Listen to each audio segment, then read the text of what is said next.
Well, good evening, everyone. I'm Tricia Mims, the Executive Director of National Park Partners. Welcome to the 16th Annual Moccasin Bend Lecture Series, founded in 2006 by recently elected Tennessee State Representative Greg Vital, and offered free to the public every year since, thanks to his generous sponsorship. Tonight, our series wraps up with Amy Kostine, National Trails Program Coordinator for the Center for Historic Preservation at Middle Tennessee State University. Amy will be discussing rivers, rails, and roads, transportation during the Cherokee removal. I think most of you were able to grab one of these on your way in. If not, be sure to get one on the way out. We've got plenty on the tables.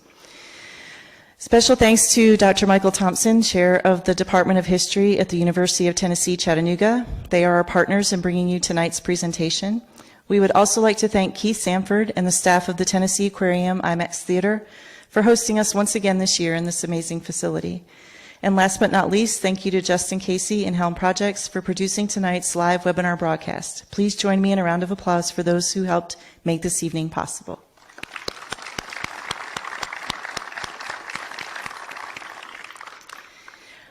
One more, Cleta Townsend is the one who told me about Amy Kostine, and so we got to get her here to speak. So thank you, Cleta, and all the Trail of Tears Association folks that are in the audience tonight. Whether you're here at the IMAX or joining us online, thank you for attending this final installment of the 2021 Moccasin Bend Fall Lecture Series. Locally, your Chickamauga and Chattanooga National Military Park, along with the other 422 national parks throughout the country, is truly an amazing historical and cultural resource, one that welcomed about 650,000 visitors in 2020, despite being closed for several weeks during the initial wave of the pandemic. Your national park offers ample outdoor space, beautiful scenery, and a calming sense of perseverance through times of hardship that provided much needed spiritual, emotional, and physical health benefits to residents and visitors alike. The economic impact to our area during that very difficult year was over $50 million, with hundreds of private sector jobs supported as well. With us tonight is Park Superintendent Brad Bennett. Please join me in thanking the National Park Service for their dedication to stewarding and preserving Chickamauga and Chattanooga National Military Park, including Moccasin Bend National Archaeological District.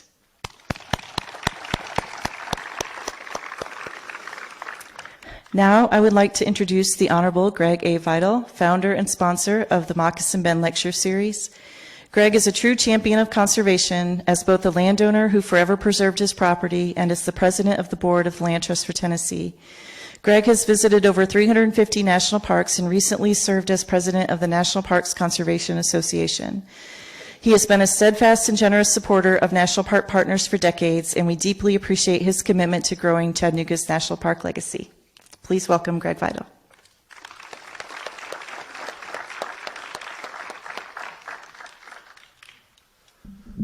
Thank you, Tricia, and thank you all for being here and supporting our national park. We are so fortunate to have Brad, as introduced earlier, with us, and other members of the staff, Jim Ogden, with our historian at Chickamauga Chattanooga National Military Park, which tells so many amazing stories. Most people think of our wonderful park as a place of refuge and history as it relates to the battle at Chickamauga and at Chattanooga, but also now we've been able to preserve those other special stories at Moccasin Bend of our Native American heritage, but also the Federal Road and the Trail of Tears, which you will hear about tonight, which is going to be a fascinating program. I would also just like to take a moment of privilege tonight and thank all of you for being here again, but also recognize my 92-and-a-half-year-old mother who has never missed a program in 16 years. So thank you, Mom.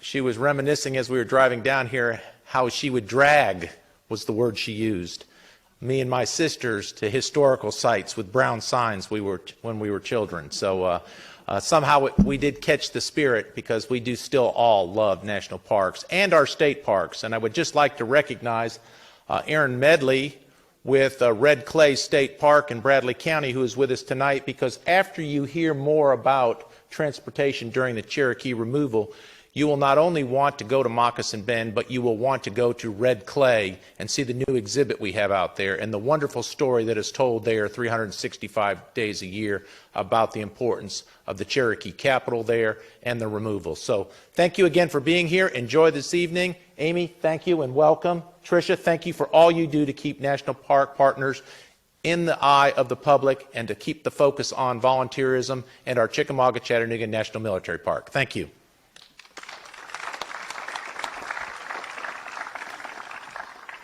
Thanks, Greg. Well, we couldn't do it without you, so we really appreciate everything, and this has been a wonderful series.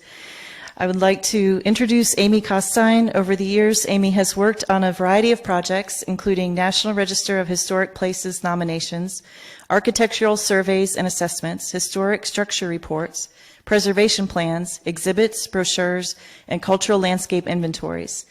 The majority of these projects have been in partnership with the National Trails Office of the National Park Service and focused on the Trail of Tears National Historic Trail.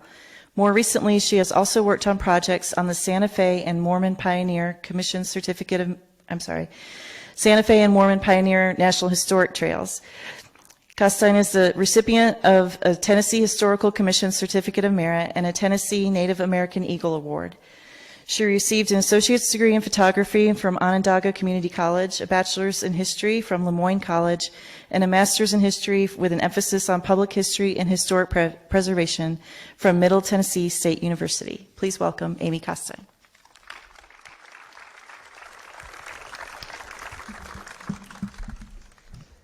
Good evening, everyone. Can you hear me okay? Good, all right.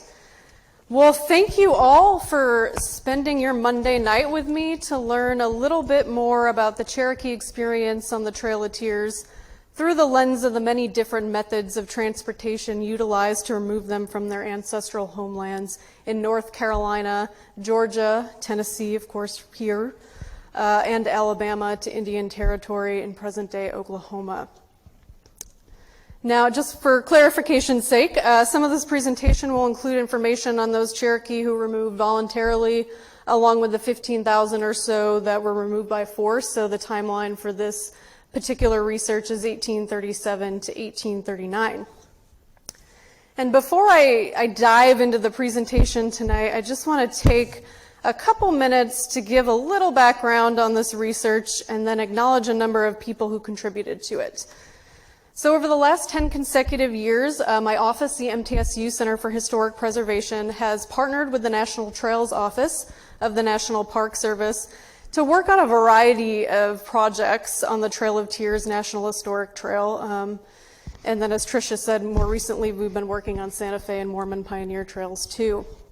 A couple years ago, the National Trails Office asked us to do some research into the different transportation conveyances used on the Cherokee Trail of Tears, write a formal report on those findings, and then create a brief booklet on those findings for the public, which was published earlier this year, and what my talk is based on tonight that were available in the front area when you came in. Although I'm the one here talking about this research tonight and having overseen this project, there are many people involved in this research and writing that I'm presenting to you tonight, so I just want to acknowledge them quickly. From our office, our director, Dr. Carol Van West, fieldwork coordinator, Savannah Nees, and if you're here, just stand up, wave, say hello. Savannah, I know you're here. She's over there. Former graduate assistant and now the newly minted Dr. Danielle Shelton, who did those new red clay exhibits, and she lives right here in Chattanooga. Give a wave, there she is. Former research assistants, Annabeth Hayes, who I guess is Annabeth Dooley now, she just got married. And she works at the Tennessee State Museum now.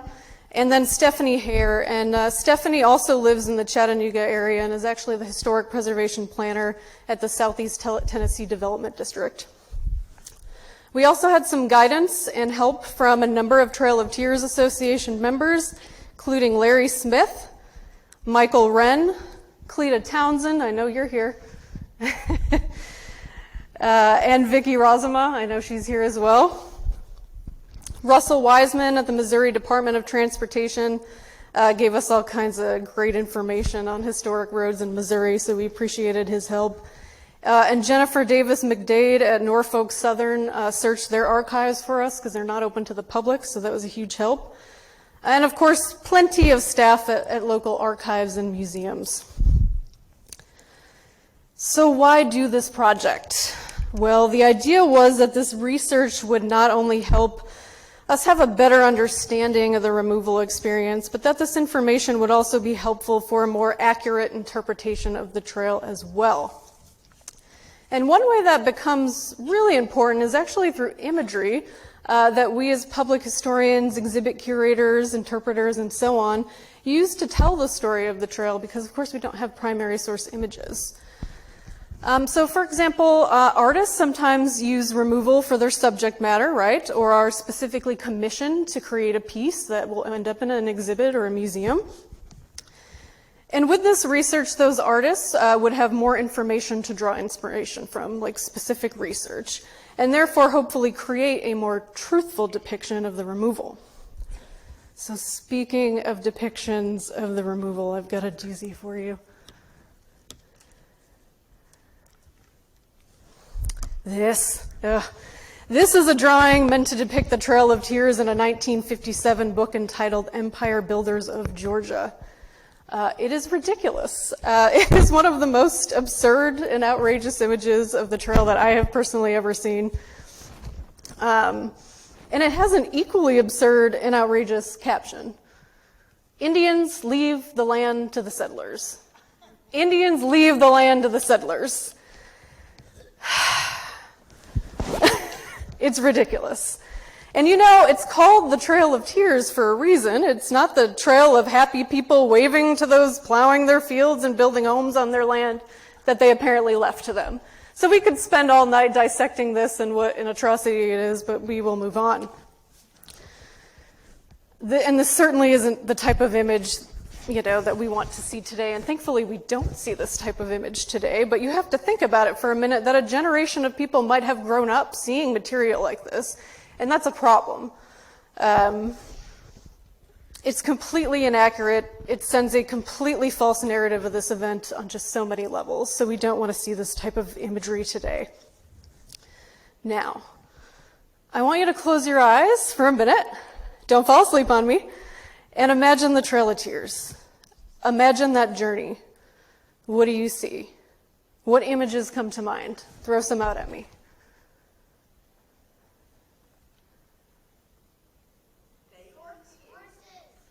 Horses? Yes.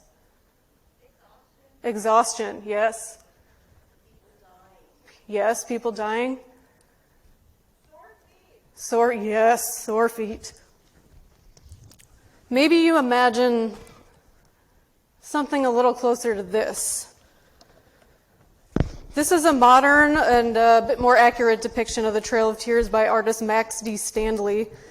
And it's actually used on a National Park Service wayside exhibit.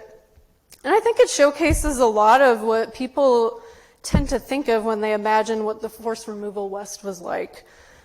It shows, you know, Cherokee walking down a dirt road. There's a small number of wagons, certainly not enough for everybody.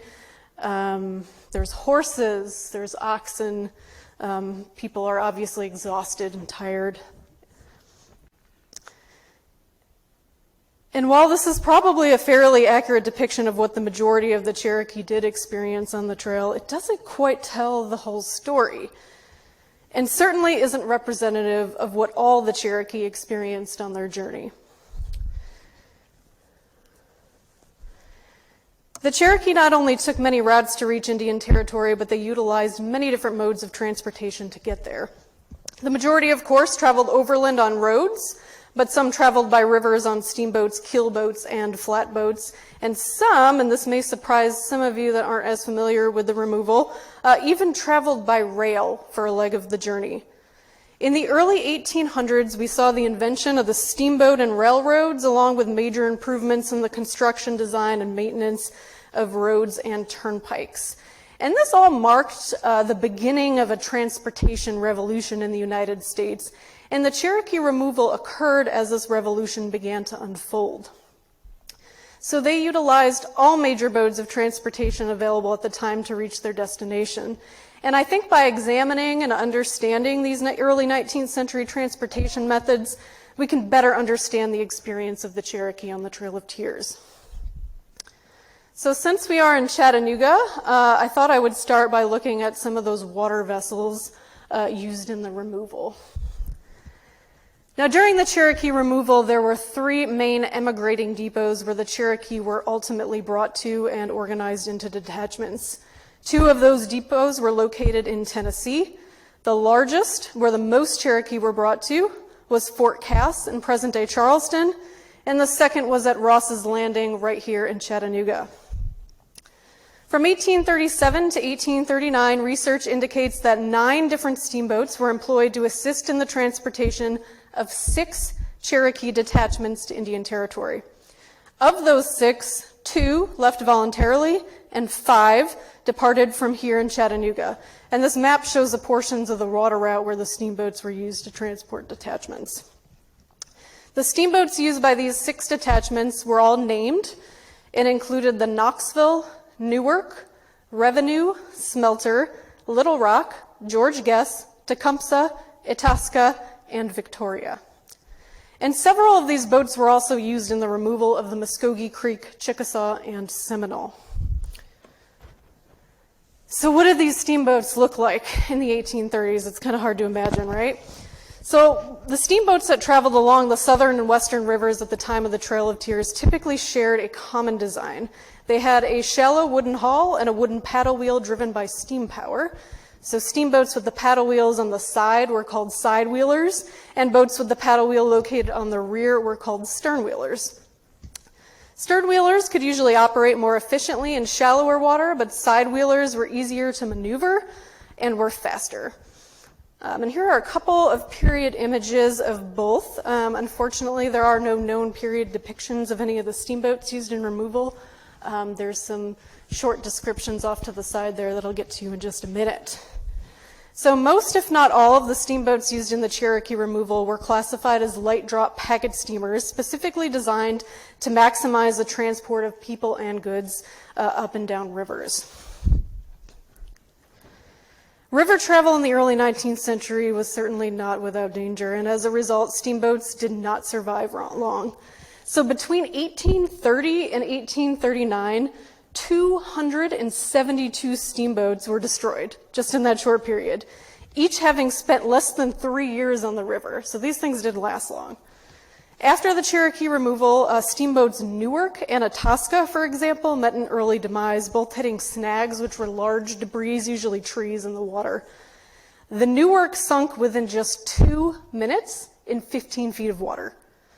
Sandbars, storms, fires, and boiler explosions were just some of the other dangers steamboats or crews and their passengers faced.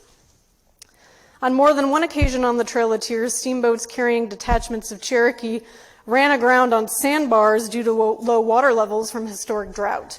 When this occurred, it took a tremendous effort from the crew to try to dislodge that boat and get it going again. Although we don't have any period images of the steamboats used during the removal, we do have some descriptions. So the Revenue, for example, was built in Louisville, Kentucky in 1834 and measured 127 feet from bow to stern and 18 feet 5.5 inches wide. It had 1 deck, no mast, a pink stern, and a cabin on the deck. The Little Rock, built in Cincinnati, Ohio in 1837, measured slightly larger at 144 feet long and 20 feet 6 inches wide. And it was a side wheeler. It had 1 deck with a cabin and no mast. At the time of removal, Philip Pennywitt, shown on the slide, nicknamed the father of steamboating on the Arkansas, he was quite famous, he served as the captain. The Tecumseh, built in 1835 by James Howard, also known on the slide and also seen on the slide here. And it was built in Jefferson, Indiana and measured smaller at 115 feet long and 16 feet wide. It too was a side wheeler and was the 3rd boat built by the famous Howard Shipyard, which operated by the Howard family from 1834 to 1941, when it was sold to the United States Navy to build military craft for World War II. And during its 170-year history, the shipyard built more than 3,000 vessels and today is the nation's oldest continuously operated inland shipyard. Now, we don't know too much about the steamboat Knoxville's appearance, save for an account provided by an M.J. Parrott of Strawberry Plains in a letter he wrote on May 16, 1876, recounting his visit to the Knoxville in 1832. Parrott recalled that in 1832, the Knoxville became stranded as a result of low water levels near the Suck, which was a dangerous rapid near the Tennessee River right near here in Chattanooga. The boat was helmed by a Captain Bearden at the time, who discharged his crew and left MJ's brother Lorenzo in charge of the boat and cargo. So MJ joined his brother aboard the Knoxville and offered the following description of the steamboat from memory. Imagine my astonishment when in the dark night my eyes first fell upon the magnificent proportions of the steamer Knoxville. Her great tall chimneys, her painted white house-looking cabin, 2 or 3 stories high, her wheelhouse or paddle boxes away above her decks, another little house, the pilot house, stuck above all, long ropes running out from bow and stern with the out end tied to some tree or rock, with great rocks before her and great rocks before and behind her and greater rocks behind her on the shore, as long as she was stuck into a little cove in the shore. The waves on the Suck ebbing and flowing continually, the continued rocking of the boat by the waves, the roaring and splashing of the wild waters, all conspired to fill me with wonder and astonishment, not entirely free from awe and dread. In 1837, the steamboat Knoxville transported a detachment of Cherokee from Gunter's Landing to Decatur. George Washington Harris served as captain of the Knoxville. Harris was born on March 20th, 1814 in present-day Pittsburgh, Pennsylvania. And he later moved to Knoxville when he was 12 years old, and that was when he first saw a steamboat for the first time. And it inspired him to build a little miniature steamboat of his own that he successfully tested for the public in a shallow pond. Later, Harris entered into an apprenticeship at his half-brother's jewelry shop, but his interest in steamboats never left him, and in 1835, he became the captain of the steamboat Knoxville.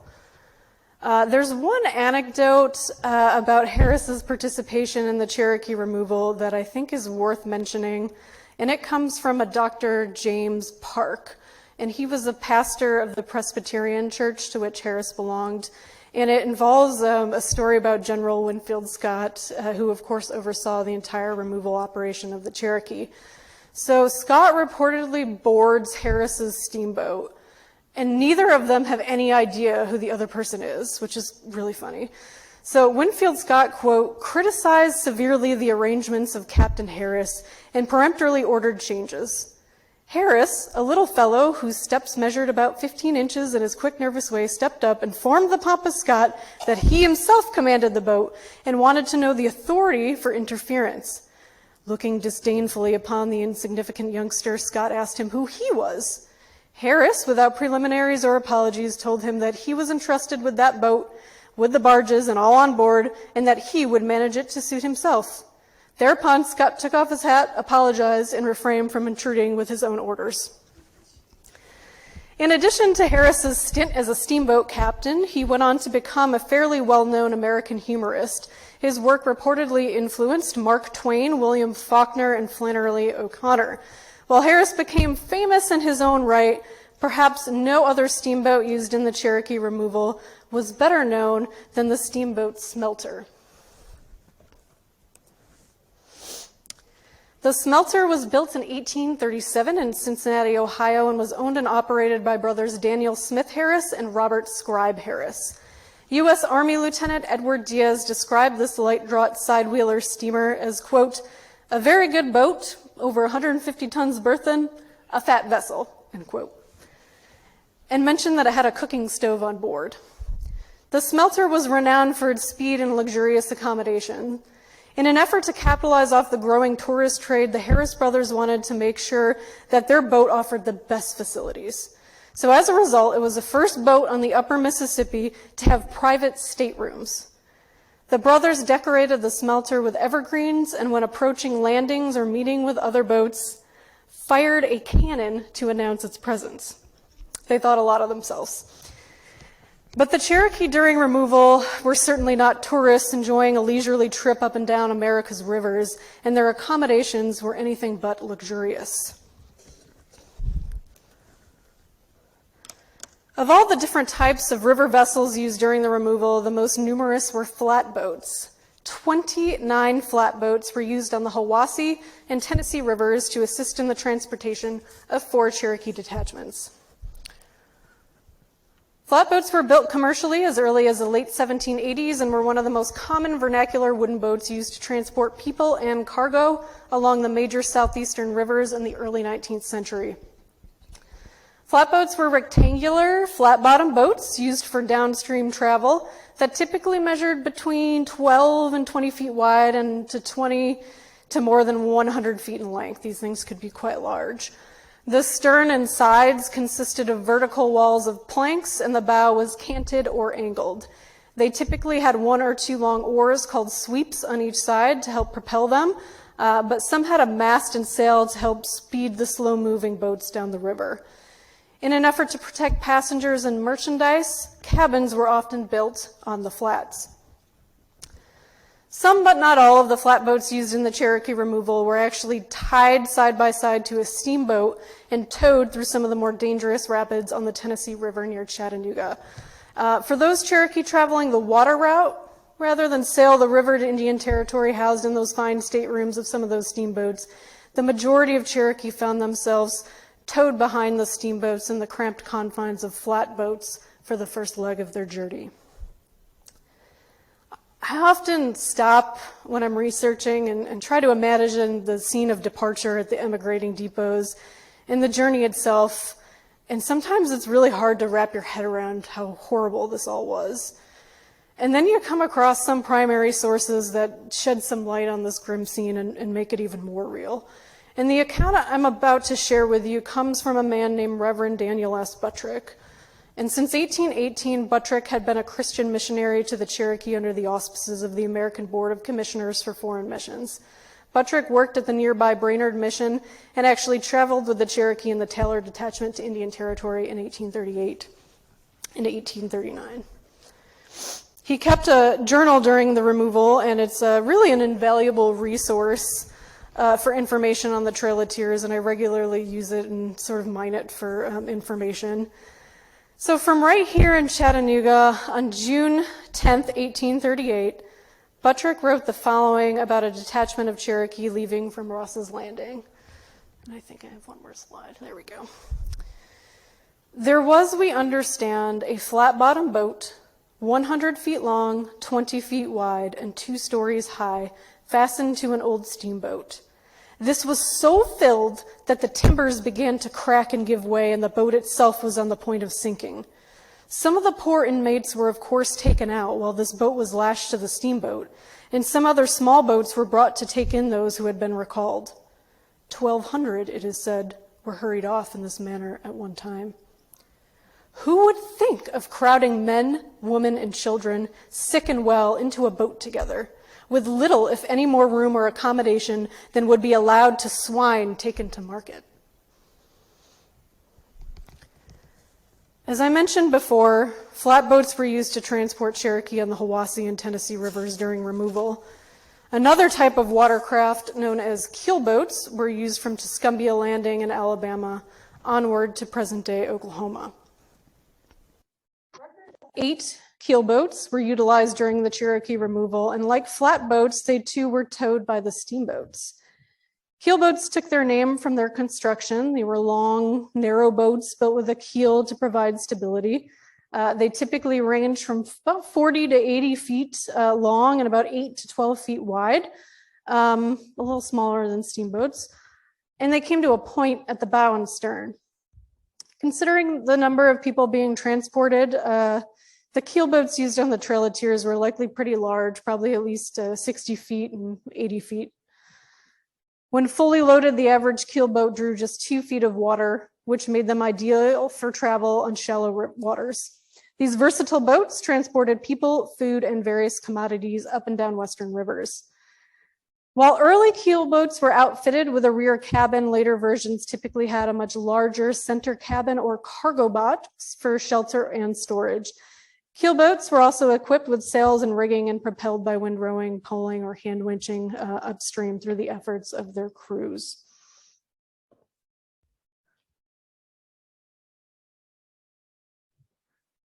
While no images are known to exist of the keel boats used in the Cherokee removal, period accounts offer contrasting descriptions of their appearance.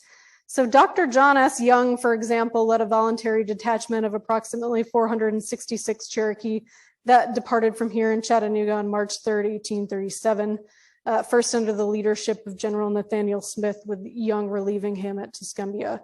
So Young reported the following about the keel boats in his detachment, quote, "I employed the steamboat Newark to take and tow 2 keel boats of 60 tons burden and 80 feet long each at $13 per head, so $13 per Cherokee, to take the detachment from Tuscumbia to Little Rock.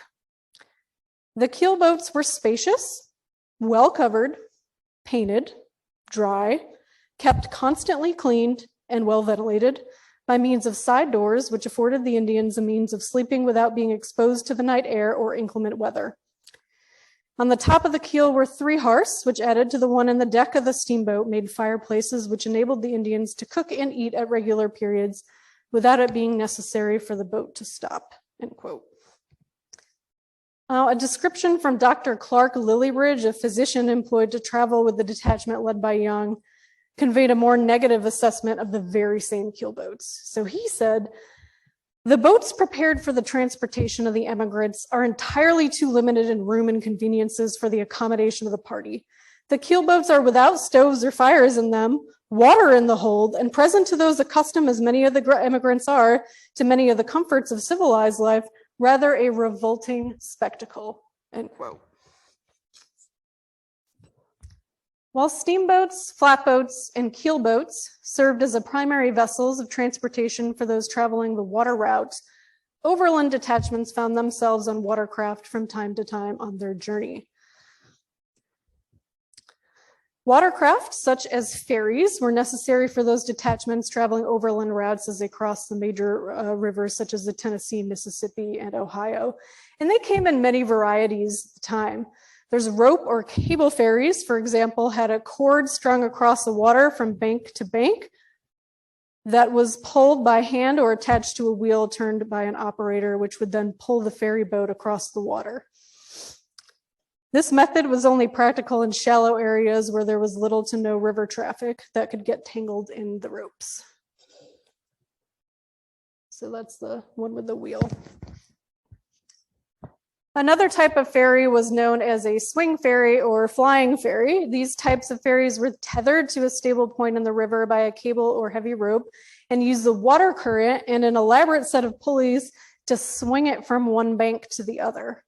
And this kind of ferry connected Calhoun, Tennessee to the Indian Agency at Fort Cass in present-day Charleston during removal. And Cherokee detachments used at least 2 other swing ferries during their journey on the Trail of Tears. Those other swing ferries were located right here at Ross's Landing and Savannah, Tennessee. Steam ferries were essentially small, less elaborate steamboats, and they pose the same exact danger to passengers and crew as their larger counterparts due to those boilers exploding from too much pressure. And such an incident actually occurred when the Moses Daniel detachment crossed the Ohio River at Berry's Ferry at Golconda, Illinois. One of the hired teamsters named Daniel Davis wrote home after the incident. In his letter, he stated the following: "You have no doubt heard by this time the accident that happened to our detachment in crossing the Ohio River at Golconda. The ferry boat was carried by steam across the river. The boat had reached the west bank of the river and the wagons and load all taken off, and the boat, on starting after another load, had gotten about 30 yards from the bank when the boiler bursted and scalded a great many persons. There was only 2 killed at all, and these of our detachment. One a white man and the other a Cherokee. This happened the next load after I crossed the river in the evening," end quote. The danger and expense of steam power encouraged many ferrymen to use animals as a source of propulsion. Horse ferries had one of several types of wheels, such as a side-mounted paddle wheel or horizontal tread wheel, to which horses were attached, their forward movement providing the energy to propel the boat. The only horse ferry known to be used on the Trail of Tears was actually Green's Ferry at Bainbridge, Missouri, which ferried some of the Cherokee detachments on the northern route across the Mississippi River from Illinois.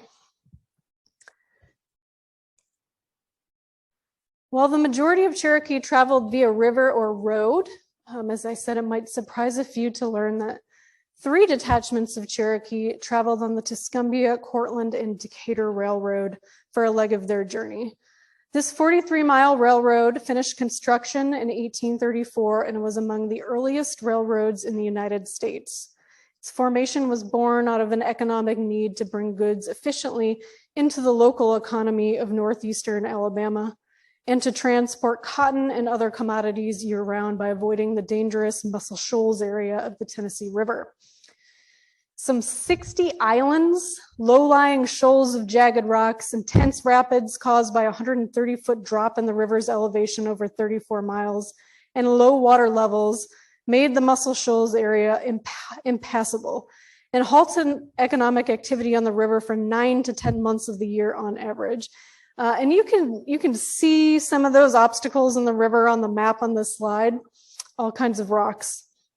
At first, a 14.25-mile canal was constructed on the north side of the Tennessee River, but it was not long enough to bypass all of the dangerous shoals, and no additional funding could be secured to lengthen it.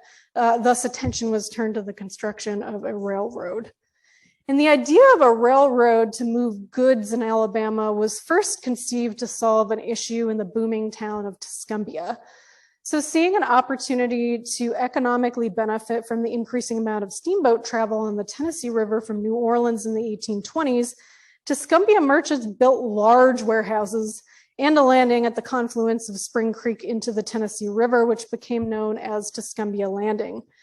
This location presented a major problem, though, as the city of Tuscumbia was actually located 2 miles from this new landing. And goods in large quantities needed to be transported from the city to the landing on a regular basis and in a timely manner. On January 16, 1830, the Tuscumbia Railway Company was incorporated with capital of $20,000 to build a railroad from the town of Tuscumbia to the Tennessee River. Work on the 2-mile railroad started in June 1831 and was completed around June 1st, 1832, at a cost of $4,523.85 per mile. While the rail cars were initially horse-drawn and not powered by steam locomotives, the railroad proved a success, and discussions were already underway, even before its completion, to expand the railroad's length to serve as an alternate transportation route around the Muscle Shoals. In January 1832, a charter for the Tuscumbia, Courtland, and Decatur Railroad was granted by the state legislature with a capital of $1 million for a 43-mile expansion of the railroad from Tuscumbia through the communities of Layton, Jonesboro, Courtland, Hillsboro, and Fennel's Turnout before concluding in Decatur. The railroad expansion provided a solution around the most dangerous part of the Tennessee River and would greatly benefit the local cotton planting industry, which was producing between 80 and 90,000 bales of cotton among the River Valley's 7 counties. Work progressed swiftly on the railroad, which was constructed by enslaved African Americans. By the end of 1834, the entire 43-mile section of railroad between Tuscumbia and Decatur was completed and ready for use. While the grading and construction of the railroad seemed to move forward without a whole lot of trouble, acquiring efficient train engines to move goods along the new railroad proved to be a very difficult task. The first 2 locomotives acquired for the railroad were the Fulton, manufactured by Edward Bury of Liverpool at a cost of $4,915.04, and the Pennsylvania. The Fulton was a 040 type engine, and that number combination refers to the wheel arrangement on the engine. And it was considered to be a pretty small engine weighing about 5 tons and likely looked similar to the engine on this slide. The Pennsylvania was initially constructed by British manufacturer Robert Stevenson and Company of Newcastle upon Tyne, but purchased secondhand from the Philadelphia, Germantown, and Norristown Railroad Company for $5,880.37 and arrived in February 1835 without tender car or tank. Both were later furnished by the TC&D Railroad at their own expense. When the engine was finally placed on the tracks for the first time, TC&D Railroad Chief Engineer David Deschler noted that it was, quote, found not to answer the purpose, being deficient in almost every important respect, end quote. Apparently, the Pennsylvania, Germantown, and Norristown Railroad had reportedly disliked the engine too to begin with and had already rebuilt it. And it is believed that it was eventually completely rebuilt again by the TC&D Railroad from a 220 engine to a 440 type. So it most likely went from something like the image on the right, or an image on the left, to something like the image on the right there. So changed up quite a bit. Another engine named the Comet was ordered from the West Point Foundry in New York and cost $7,959.82.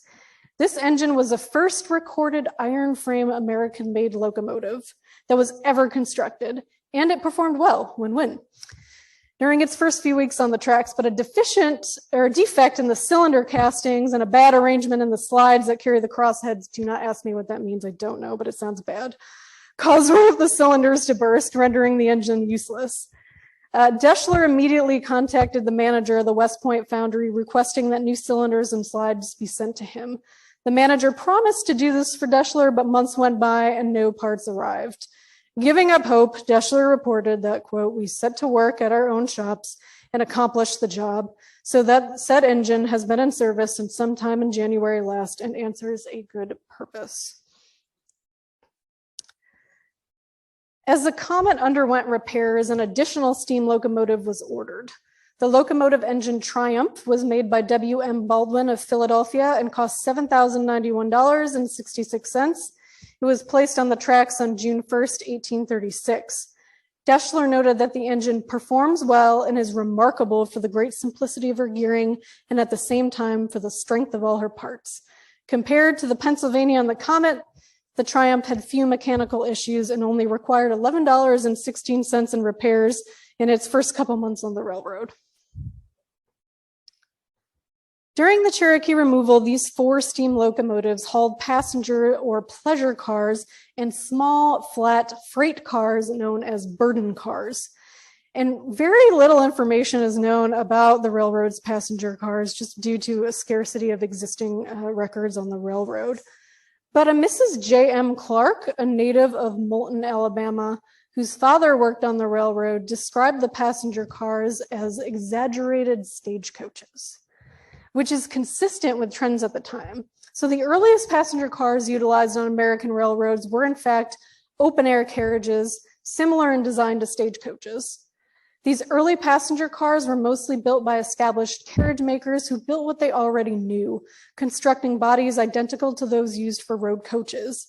These stagecoach-style bodies were then mounted on wheels appropriate for use on the railroad that were usually manufactured by a separate entity. And you'll see a variety of this style of railroad passenger car on the slide.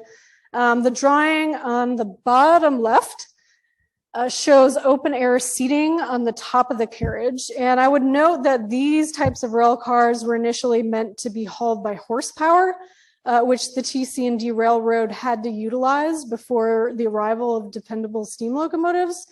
But once those steam locomotives were in use, passengers typically abandoned the roof section of these passenger cars due to all the smoke and steam from the locomotives. They were not pleasant to sit at. We were able to identify one of the passenger car makers. Tuscumbia carriage maker Henry Williams was commissioned to make at least one of the passenger cars for the railroad, as mentioned by David Deschler in 1833. Williams was manufacturing and selling carriages from his shop in Tuscumbia as early as the mid-1820s and partnered with William Northcross in 1837. And you'll see some of the advertisements from his businesses on the slide. In addition to offering repair work, Williams and Northcross made harnesses and sold a variety of both new and used vehicles, including barouches, buggies, mail coaches, and passenger coaches. On June 19, 1841, Williams announced that he had removed his shops to the country about 2 miles south of Tuscumbia, where he resided. By the end of the year, Williams had defaulted on his loan with the branch of the Bank of the State of Alabama at Decatur. As a result, the bank auctioned off his home, the 400-acre tract of land where Williams resided. 4 enslaved African Americans owned by Williams was a 42-year-old woman named Patience, her 3 children, William, age 10, John, age 9, and Matilda, age 2, 9 horses, 4 mules, approximately 80 hogs, 18 cattle, a wagon, a buggy, various household furniture, and of course the Williams and North Cross carriage shops in Tuscumbia. So from 1837 to 1838, 3 detachments of Cherokee traveled on the Tuscumbia, Courtland, and Decatur Railroad for a leg of their journey to Indian Territory. And while we don't know exactly which engines were used to transport which Cherokee detachments, based on primary source accounts, it seems that 2 locomotive engines were required to transport each detachment. The first detachment consisted of about 466 individuals, the second had between 600 and 800, and the third had about 875. And we do know that it required 32 rail cars hauled by 2 locomotives to transport the second detachment of 600 to 800 Cherokee, and the train cars were reported to be, quote, necessarily crowded. The majority of Cherokee traveled overland on foot during their forced removal to Indian Territory, with some traveling on horses and in wagons. Detachments used a network of well-known established roads that linked major towns and settlements. These roads, however, varied in width, quality, and condition. Some roads at the time were only passable by horseback or on foot, while others were significantly wider, allowing enough room for wagons and stagecoaches to pass one another. Since all Cherokee detachments that traveled overland contained wagons, carriages, or carryalls to transport both people and supplies, the wider wagon roads were predominantly used to reach Indian Territory. However, detachments did occasionally find themselves on hard to navigate narrow roads. Some states created a system to identify types of roads to help travelers better plan their journeys.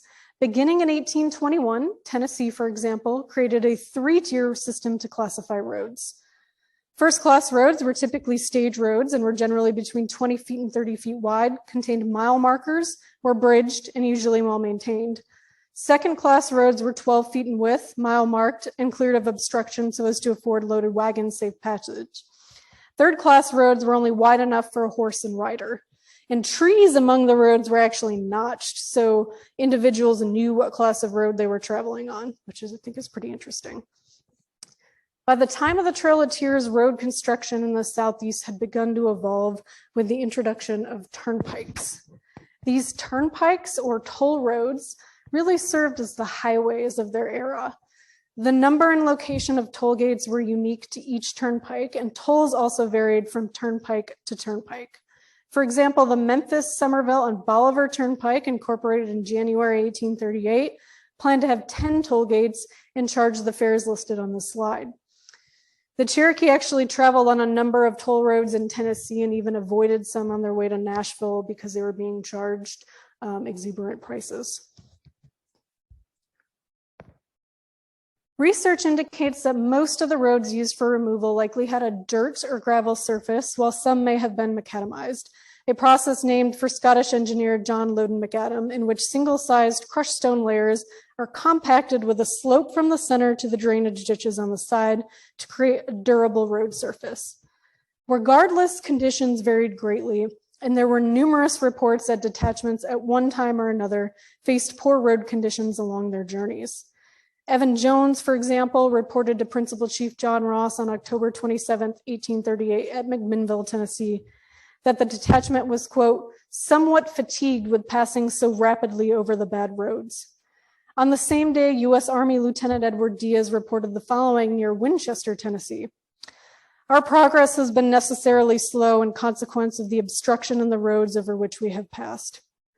A week later, on November 3, 1838, Diaz continued to complain about the condition of the roads, reporting, we have pursued the direct road through Fayetteville and Pulaski leading to Memphis, part of which we have found very rough.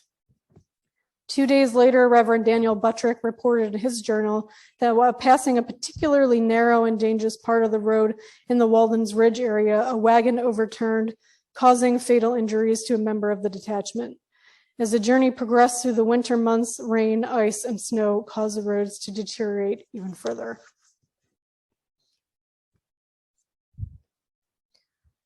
While the majority of Cherokees walked on the Trail of Tears due to an insufficient number of horses, oxen, and wagons to accommodate everyone, animal-powered wooden vehicles were still a constant presence on the trail and played an important role in the removal by carrying goods, the elderly, and the sick. Although vehicles helped in these roles, they required regular maintenance, and the poor roads and difficult terrain, worsened by inclement weather, took a toll on the vehicles, which were prone to breaking and had to be repaired along the way. So researching wagons on the Trail of Tears proved a bit difficult. There just really isn't much specifics in the primary sources really helping to identify exactly what type of wagons were used. Receipts for the removal, for example, really just say like a 5-horse wagon in teams and a 4-horse wagon in teams and so on. So instead we have to look at what was common in this area of the country at the time and kind of go from there. Since there was most certainly a variety of different types of vehicles used. It is likely that most of the road vehicles used on the Trail of Tears were either older vehicles acquired from sources in Pennsylvania, Virginia, North Carolina, or they came from the hands of local companies, crafters, and blacksmiths. Some Cherokee families with means traveled the Trail of Tears in carriages or carryalls of their own. A man from Murray County, Tennessee, named Alexander Blair Cathy, for example, observed the Benge detachment travel in front of his family home and noted that some of the Cherokee rode in fine carriages. And just for fun, I thought I would include a photo of Alexander in front of that family home. And that home still exists today, but it looks completely different. You wouldn't really recognize it. The largest local company in the Cherokee region was probably that of John Philip Neeson of Salem, North Carolina. The Moravian settlement at Salem had deep ties both culturally and economically with the Cherokees, and trading relationships dated to the 1790s. Interestingly, Neeson established his Salem wagon-making factory in 1834, sometime after the Cherokee Agency's January 1834 announcement about the need for wagons to carry out removal of early voluntary detachments. Within a decade, the Neeson wagon dominated this region.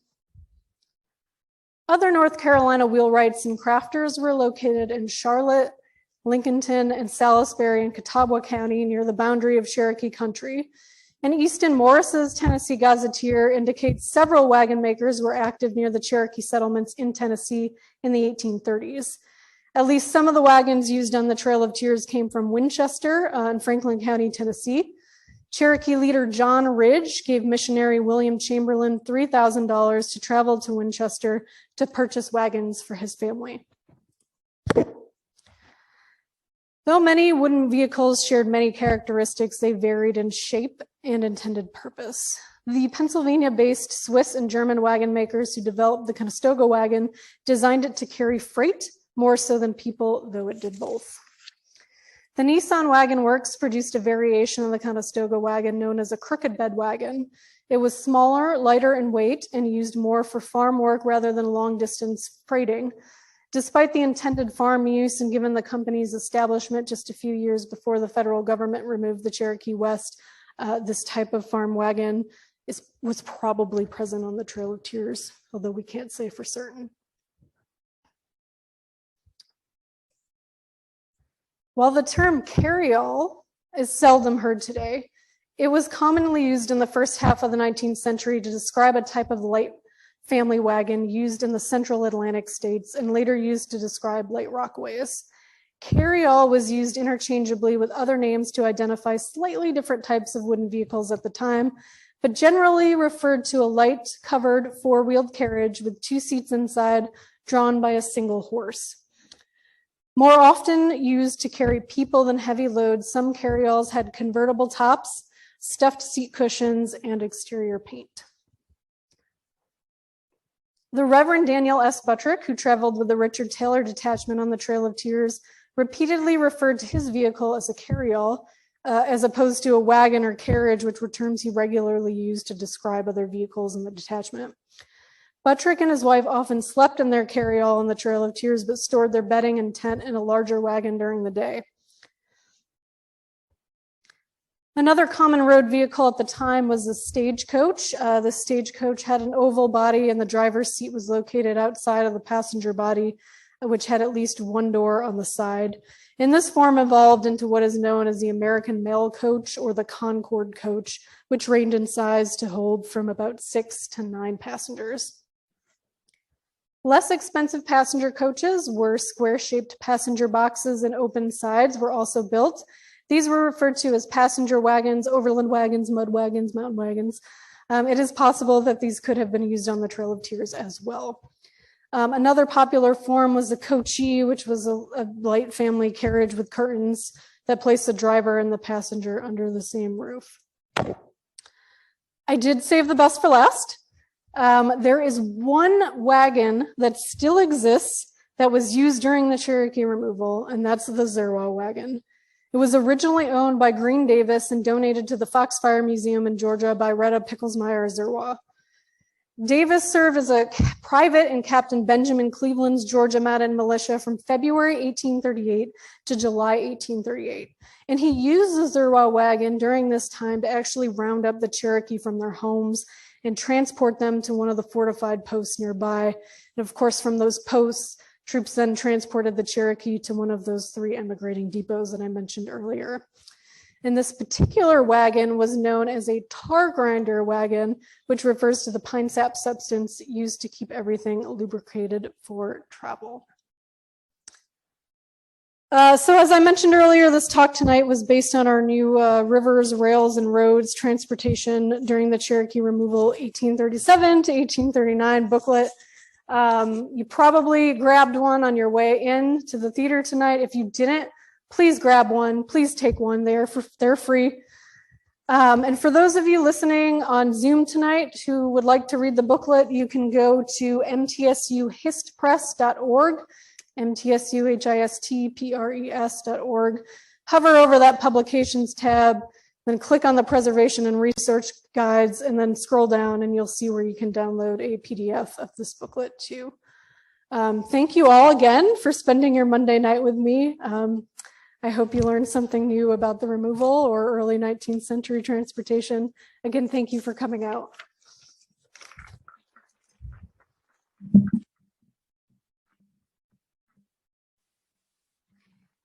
Thanks so much, Amy. I think we have time for a few questions. If you want to take a drink of water or anything, go for it. But if you have a question, just speak up. And if you wouldn't mind, I think you're wired, right? So just repeat the question for the Zoom folks, make sure they hear it. And I'm going to go up and check and see if we have questions on Zoom. You have a question, ma'am?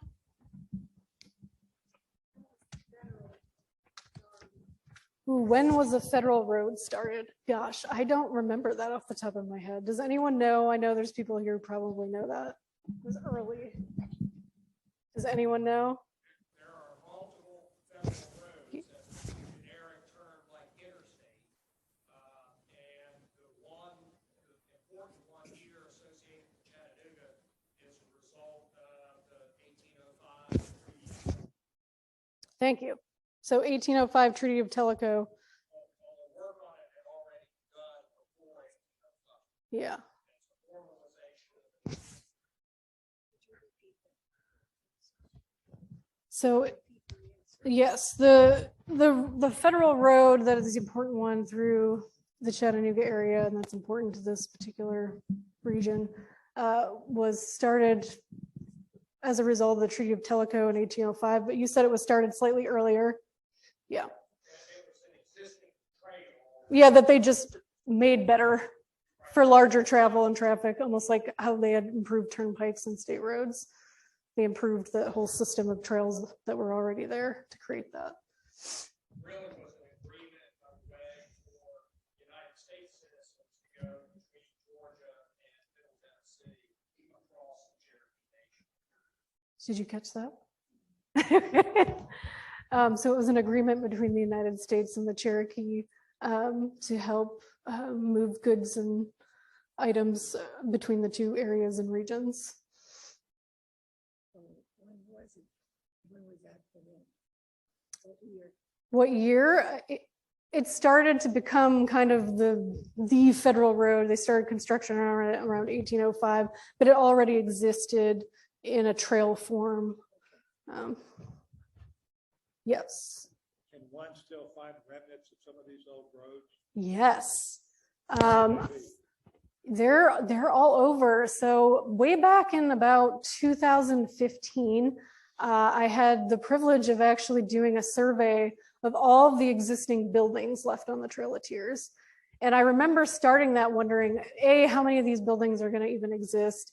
And I also was curious about the roads, because that's a huge resource right there, right? These roads, and how many of them could exist, because they're going through like big cities like Nashville and Memphis and Little Rock, you know, what could be left? And there's actually a lot. And they're in little pockets. Some of them are listed in the National Register of Historic Places. Some of them are in state parks. Some of them are on private property that we haven't had access to yet, but they're really sprinkled across the entire trail. And there's some fantastic segments right here in Tennessee. So if you want to know more about those road segments that you can visit, let me know. I'll talk to you after and I could point you to some. Including in Moccasin Bend. Moccasin Bend, yes. How long did the trip take? Well, it depends on the detachment. No, no, it wasn't quite that long. I think mostly about 3-6 months, somewhere in there. Some of them it didn't take longer. The water routes got there much quicker than those traveling on the road. It really just depended on the detachment. Yes, the Unicoi Trail.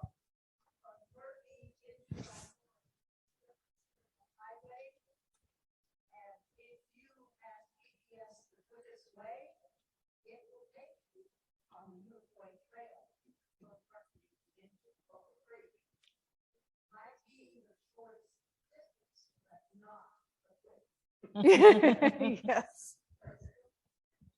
Yes.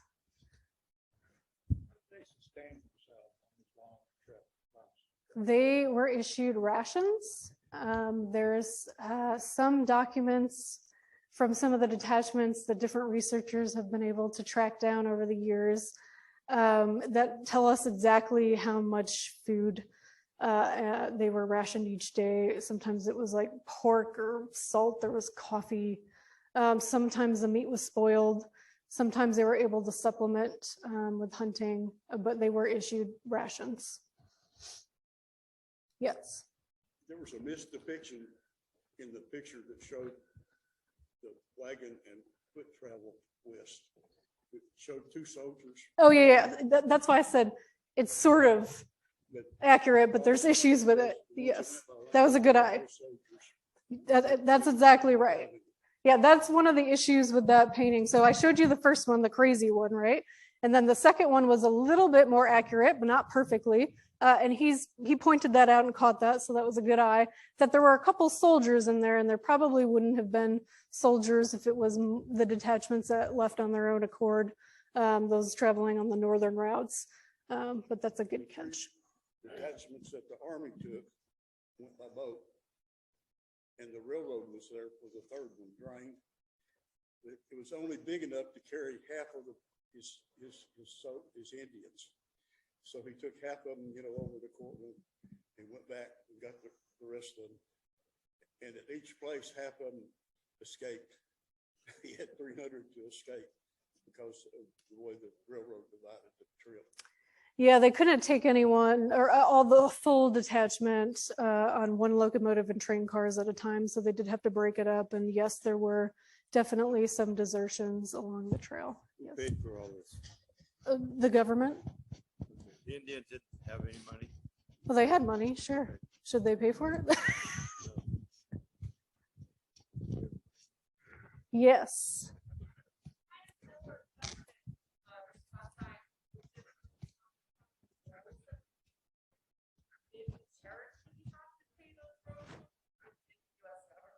No, they were supposed to be paid for by the government. I would hope so, but Yes. Anybody else? Anyone on Zoom with any questions? We didn't have any Okay. Zoom questions. Well, I'm going to be lingering about for a while. So if anyone wants to come up to me and talk or have a question or tell me some great research that they found, I'm all ears. So just come on over and say hello. And thank you all again for coming. Really appreciate it. And one more thank you to Greg Vital, our sponsor for 16 years now, going strong. And thanks for a great turnout tonight and for everyone who's supported this series. It really means a lot. And stop by our National Park Partners table if you're new to us and want to learn more and get involved. We'd love to see you over there. And we have our gorgeous artwork if you're looking for an early Christmas present.